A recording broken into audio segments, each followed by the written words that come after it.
Hi everyone. We made a trip to India a couple of months ago with our toddler for the first time. So I've created this video to share, the tips and stuff that worked for us, and also the stuff that did not work for us. So I hope you find it useful at some point whenever you guys are maybe planning a long trip or a trip to India. So the way I would break it down is there are a few things. Let's say you decide to go to India. There are a few things you need to do as soon as you know that you are, maybe going to India in a month or two. The first thing with a toddler would be to check with your pediatrician to make sure that they get the correct shots in appropriate time, because sometimes if you don't go to them in time, they may not be able to give you the shot. So it's best to go and talk to them and tell them that you're planning a trip to India and consult with them and get the shots. In the case of Mihika, we got a typhoid shot, and then also the doctor gave us a anti-malarial tablet which needed to be taken every single day, which was a little hard for her because she would throw a fit to take it after like a week. So at some point we actually stopped giving her the tablet because she was not taking it. But luckily we were in a bigger city like Mumbai where there was not as much of a mosquito problem, so that kind of worked for us. The second thing would be to also, make sure that you have a visa, because you would need a visa if, let's say, the kids are born in America, you would need a visa to enter India. So in our case, we applied for the e-visa, and by that, we just took a printout, and at immigration, you just go and stand in the e-visa counter, and they will just go ahead and process your visa. But make sure you stand in the correct line, because in India, a lot of lines are like not where people don't know what line they're standing in, and we actually stood in the wrong line. In spite of checking with the personnel there, they said this is the correct line, but it happened to be the wrong line. And I actually had to go and talk to people and say, like, what, please put us to the other line because we already stood 1 hour in this line. So kindly go and check what line you're standing for. And even if you check with the people at the before the line, go and check. Maybe one of you, either the mom or dad, could just go and check with the officer themselves to make sure you're in the correct line. Or if you end up being in the wrong line, make sure you put your foot down and tell them, what, I've stood in this line, I am with the baby, please uh, help me to go to the other line as quickly as I can. Because when we landed, a couple of flights had landed and the queues were pretty long, and baby was already tired, we were already tired. So yeah, make sure you're standing in the right line, and that way you can speed up your immigration process. The other thing would be to, I think, for what helped for us was, we had credit cards like these. Like this is the Chase credit card, which gave us lounge access. So we actually used the lounges as soon as we, hit the airport. We had some extra time. We just chilled at the lounge. The lounges are fairly crowded because these are like for people. It's not like a super VIP lounge, but it's better than not having a lounge. So yeah, I think that definitely helped. It kept us busy and getting food, and kept the baby busy as well. Like asking her what she wants to eat and showing her different things. So yeah, it was fun. So I would highly recommend trying to incorporate a lounge on your any of your travels. The third tip would be to kind of make the baby familiar with sitting on a flight. For us, Mihika had never been on a flight before, so a couple of months prior to our trip, we took her on a short flight to LA. Just it was just about 40-minute flight, but we just wanted to see how she does with the change in air pressure to make sure she's not super uncomfortable on the actual flight, which is a long flight to India. So yeah, maybe take them on a short flight and see how they do. The other tip would be to basically carry earplugs for them. And what the way we did it is we put cotton in our ear, which got her interested and curious as to what you're doing. And that way it was easier for her to, we could tell her like, do you want it? And she said yes. And that's how she also had cotton in her ears. And we put it almost at the when the flight was about to take off, so she won't get as fidgety, and even if she gets, it's almost after the flight is you know taken off, so that way she has a less discomfort. The other thing we did is to offer her some kind of juice or water to sip when there was takeoff and during landing time, because that's when they say that your ears pop the most. So yeah, that's something we did as well. Offered her some water. And after landing what we also did is we carried our stroller with us. We have an upper baby menu, which actually folds up, and you can easily put it in the overhead compartment. because on the earlier experience or flight experiences, Mihika, they had lost our stroller and we didn't want to take any chances. So we just had one carry-on bag and one backpack, and we had the stroller. So just three things, and we managed to get it inside the flight. And of course, in that case, you also have to tell the air hostess, we want to check it in, we want to take it in the flight with us and not check it in. So that again is an explanation, because not many people do that. So you will have to tell them like, this fits in the overhead bin, we have done it before, and convince them, and then you can actually take it on the flight with you. It's particularly useful when you're in the layover. It's a lot easier to move with the baby on the stroller. Let's say she's sleeping or she's tired, you don't have to carry her around everywhere. And also it helps you to go past the gates fairly quickly. So that is the other tip I would highly recommend, having a foldable stroller and taking with you on the flight. That way you know for sure that the stroller is with you and you can use it, if you're tired or the baby's sleeping and all of that stuff. The other thing we did is we carried like you get a lot of these beds, the flyaway beds. When we wanted to get it, it was not coming in time. So I ordered like a poof from Amazon. So it kind of you just inflate it, and you just put it under your seat, and it was fairly easy to inflate. My husband did it in like in a few minutes, and that was like an added rest for her and for Mihika, and she could just kind of stretch her feet. It was not definitely state of the art, but it worked for us because we did not, the other one was not coming in time. But for people who are planning ahead, I would highly recommend the flyaway beds, because a lot of my friends have used it and they seem to have liked it, especially when if you're going to go to India often or long trips. That I would highly recommend. So these are all the things which we did, let's say, before we left or after we left, after we reached, till we reached India. The other thing we did is also on flights to keep her entertained. We had a mix of toys which were familiar to her, which she liked, and a few new toys. For instance, this particular tongue is something everyone should get, and I think this was a lifesaver. One of our friends, her friend's mom, Yuan's mom, actually said this is very good, and yeah, she was right about it, because this guy comes, with a kit like this, and sorry, you didn't even see that. Oh, sorry, and you just have to stick stuff, and this just keeps the kids busy for a long time. And I think this was particularly helpful during takeoffs and landing, because Mika definitely did not want to wear the seatbelt after a point of time. So we would give her this and sneak in and try to put the seatbelt for her, and she would not even know that the seatbelt is on. So this one is highly recommended, because when it is a new thing, it's a lot of fun thing for this to explore. And because it's a stick-on thing, they don't even drop a lot of stuff. It's a very non-messy, fun toy for the kids in a long flight. And I would only recommend using this on long flights, because this is, you need to save this for like the super long flights. The other thing we did is, I got a lot of these activity toys, and this could actually be stacked. You can just open these and just stack it, and these are for older kids, but she just played as a stacking game with this. So yeah, this is something which she liked a lot as well. And I'm sure there are a lot of other toys which you could find online, and I will definitely post the links for the others that we used. And as we all know, right, we all carry snacks, and yeah, we did carry a mix of snacks she likes and some new snacks as well that kept her busy. And yeah, she definitely liked to open the tray table, and we kind of made like a game, and said, Can you offer me snacks?" and shared her snacks. So it was a lot of fun that way on the flight as well. And of course, most airlines will also provide you the toys, but I think Qatar had toys which were for older kids and not for toddlers. But in any which case, we said, "Can you please give it to us?" So at least she had something new to look at, or not necessarily play with, but just just feel it, or just feel that something new is given to her.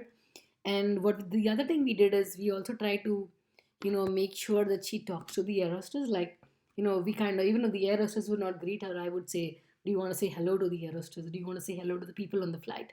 So that way they're a little more engaged. So not necessarily everyone is going to go and say hi, but there will be a few people who will say, "Hi, how are you?" And they'll try to engage with the kid. So I definitely did a lot of that. So it was a little fun. It's an interesting experience to see how different people, in different cities and different airports interacted with Mihika. So yeah, that was like a fun little experiment which I did. And I think baby quite liked it as well. She liked saying hi to random people and and say hello and say bye and all of that stuff. So yeah, I would highly recommend that you try to kind of, get them engaged with whoever is trying to, just say a quick hello. And of course, you need to make sure they're not talking to strangers, but just try to make eye contact and say at least hello to the air hostess. And if you're lucky, the captain may even let you enter the cockpit. So that happened to us on the United flight. The captain was pretty sweet and nice, and he let us actually take a tour of the cockpit with me. She actually sat on the cockpit. He even moved the stuff inside, and it was pretty cool for her first flight. Well, that didn't happen to us in India. They kind of refused. They said, no, no, no, we cannot let you go in. But yeah, it's no harm in trying. So that way, I feel, the flight also becomes fun for her. Like she knows she can say hello to people and say bye to people. So yeah, I would highly recommend in engaging with whoever is trying to, say hi, bye, or just even maybe make some eyes or make funny faces. So yeah, that's something we did. And what else did we do? Yeah, so that was our flight. It was fairly. We took a long flight to India. We took the via Doha. It was like a 14-hour flight. It was fairly good and comfortable. We just kept it busy. We did get her the Amazon Fire tablets as well. So she doesn't really watch a lot of TV or videos. So we kind of told her, like, you just got this on the flight. This is not going to come back home with you. You only get this on the flight. So she kind of knows not to expect it when we go back home. So that was something that also helped us. And of course, they also have content on, on the flights. So she also saw some of the content on the flight, but I don't think she consumed a lot of television on the flight. She saw it for a few minutes or a couple of half an hour here and there. And the other times we kept her busy with playing, food, and one other tip would be to, make sure that you maintain the US time when you're especially flying to India. Like have one watch, maybe your iWatch or whatever watch you're carrying, set to the US time, and make sure that the baby is, maintaining the US schedule of eating, drinking, napping. That way they are well rested. And for some reason, she actually kind of maintained those US timings just perfectly on the flight, and she actually slept in the hours she would sleep in the America on the flight. So that really was very good because she was well rested and pretty happy by the time we landed in Doha. And after that, it was just a small flight, so we still managed to keep her entertained.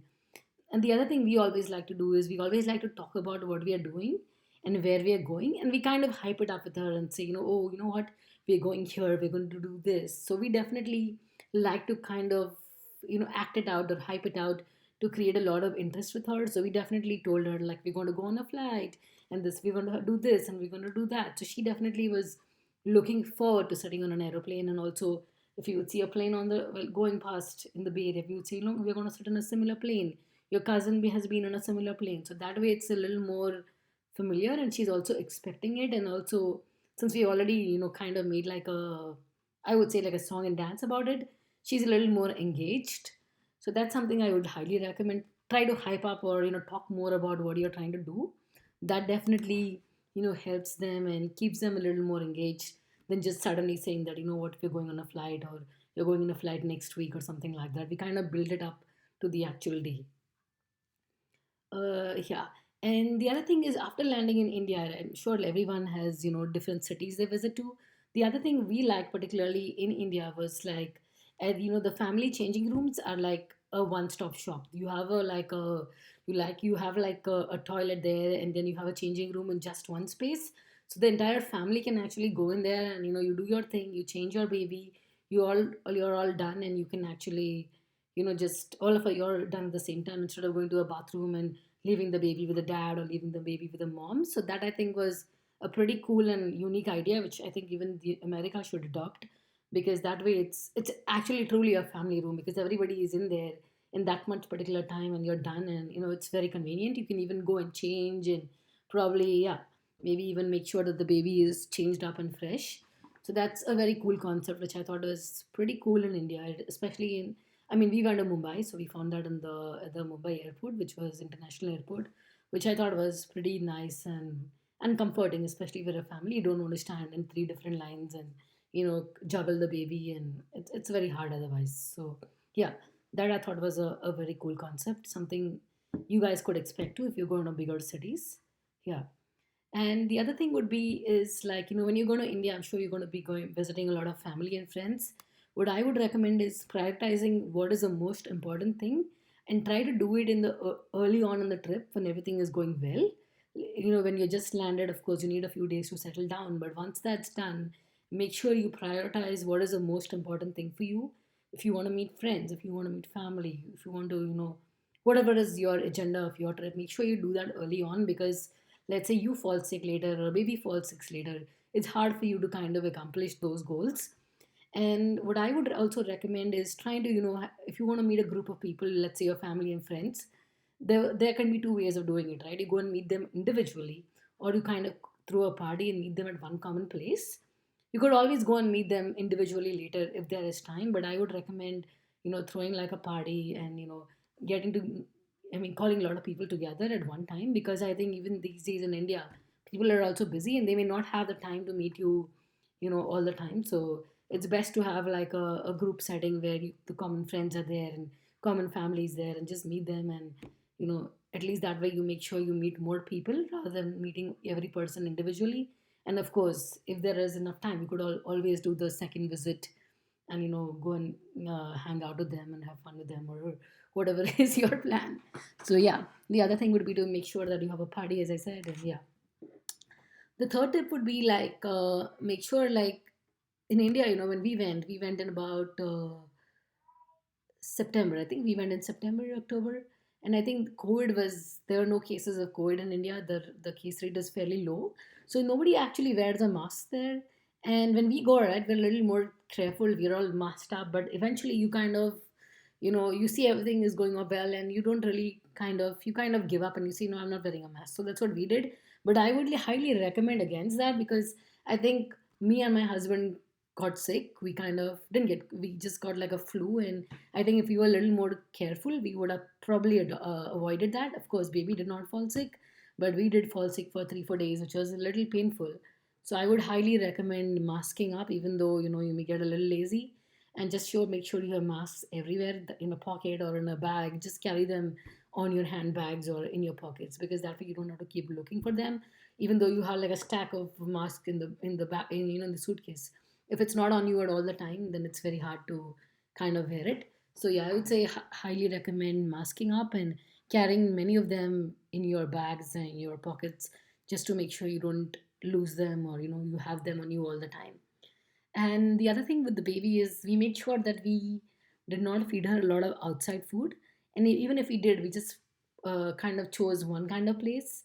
Like, we were actually staying in, so in Bombay, we didn't have any relatives yet. So we actually were stationed at the Grand Hyatt, and we made sure we only fed our food from the hotel, which is, kind of having a standard and quality. And oh, another thing is the doctors also told us, make sure we only drink bottled water. So we all drank bottled water, including baby, all the time.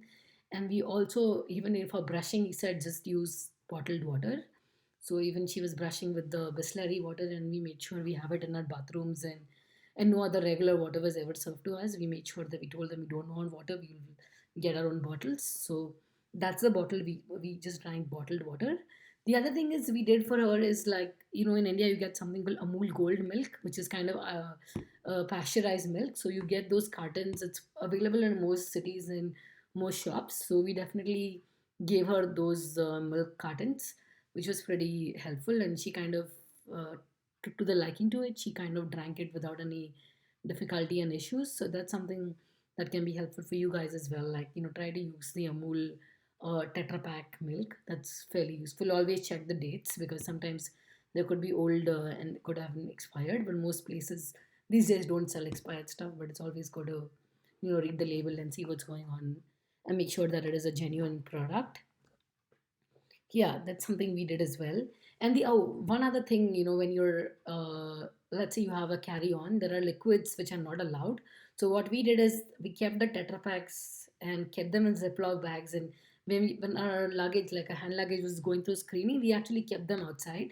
So the officers don't have to go and dig our bags and find it and put it on the side, and kind of mess up our arrangements in our bags. So we kind of put them in a Ziploc bag, and that went past through the check-in, the scans essentially. So that way they didn't have to really open it and see what's in there and all of that other stuff. So that also kind of reduces a lot of back and forth.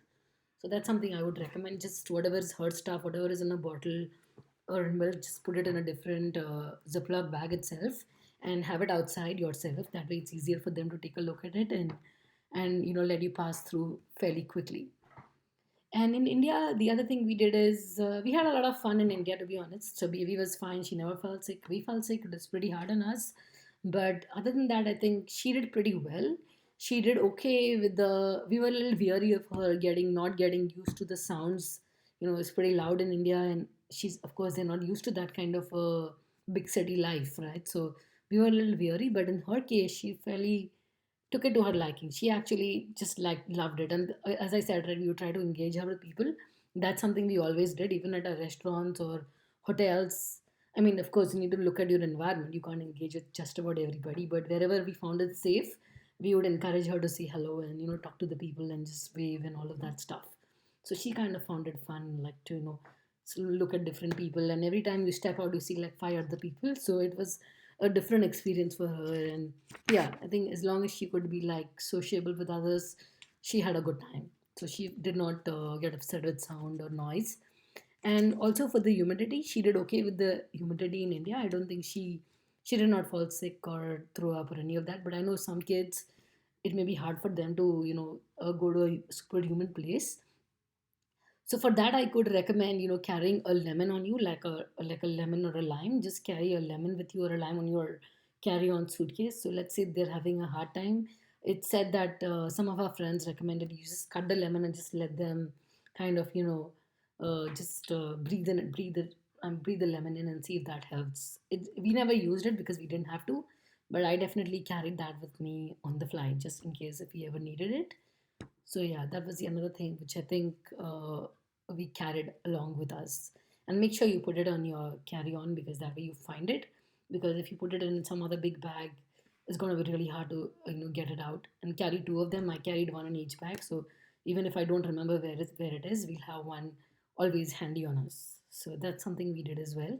And the other thing would be to always pack light because as much as you say pack light, you always end up taking more than you need or more than you can manage, if I could put it that way, right? In a short time, it's hard to look for things, especially when they're cranky. So just carry the basic stuff that you need and always ask yourself, do I really need this? And if the answer is yes, you keep it. If the answer is no, just do not take it because it'll just be a mess in looking for stuff. Also with gifts and chocolates, just make sure when you're shopping for India, right? You want to get gifts and chocolates for family. Make sure you put them in one place because in our case, we bought a whole lot of chocolates from Costco and they all remained in the house because we actually forgot to pack them because they were not in one particular place where all the gifts were supposed to be. So that would I would highly recommend. Make sure you put all your gifts and whatever you need to take in one particular bag and kind of just gently look at that bag or tag it in a particular way that you know that that is only for gifts and all the gifts are in one bag. You go to India, you open that bag, you give the stuff you want to give to people away and don't miss out like how we missed out. We got an entire bag of chocolates and I felt really bad that we didn't have anything to give our friends and family. Of course we got stuff from the airport later and gave it, but yeah, that was not the purpose of our that's not how we wanted it to be. So yeah, make sure you have all your stuff in one place, that way you don't miss out. The other thing would be just go with the flow.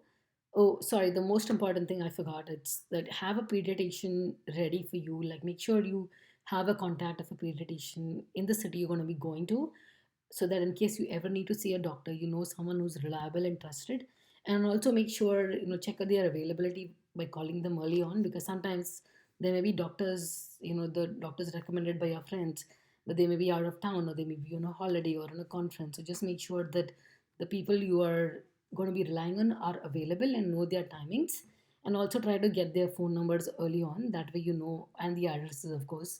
So if you ever need to go and see a doctor or a pediatrician, you have that information with you and you're not going to start looking or researching after you land. Yeah, what else? I'm just trying to see what else worked for us and what not.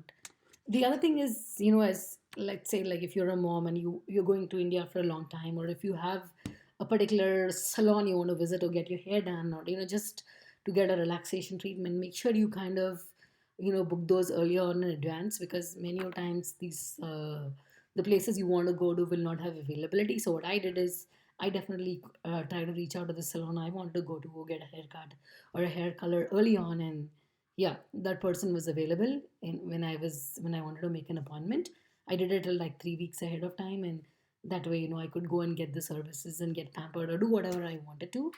So that's something I did. Yeah, and as I said, right, just try to keep the stuff you want to do, most important stuff early on, so that you don't really lose time in case you fall sick or your priorities change. Yeah, I think that was about it, and I feel like don't get too stressed out about, to be honest, going to India, because we always, since we never done it, that worry is always going to be in our mind. Like same with us, right? We said we don't know what's going to happen, if she's going to fall sick or how she's going to do to the noise or the people. But I'd say just go with the flow, because whatever happens is going to anyway happen.